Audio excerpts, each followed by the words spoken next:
This phase is where we hit the streets, so to speak. It's time to take the prototype and test it in market. Some people ask whether we should be reviewing earlier stages with people in market as well, rather than just now. What we find is that without a prototype, it's very hard for most people to provide any useful feedback. They need something physical to respond to, and the prototype, of course, achieves that at a very low cost.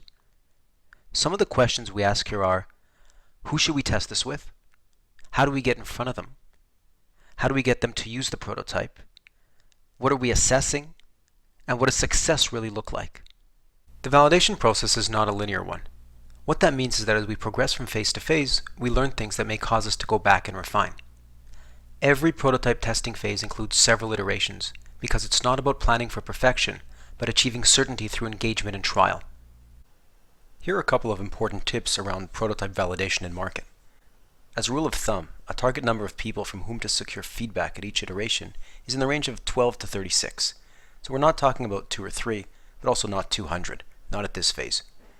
You should plan for 2 to 3 testing iterations. Testing duration depends a lot on the type of product and its complexity. You should plan on 10 to 30 minutes per person. That's usually enough to get good feedback without inconveniencing people. Also, don't let the discussion get sidetracked by look and feel aspects of the product. If people want to provide feedback on this, that's fine. Take down their notes, but then move on. Move on to validate the key aspects. Keep in mind why you're validating. You need to structure your interaction with people to address these core items as you walk them through the prototype. Focus on the core value and impact. You want to determine whether it's truly compelling, and does it need to change?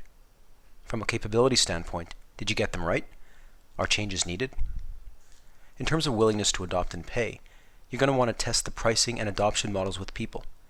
Ask them flat out whether they would be willing to buy this next week or next month when it is available.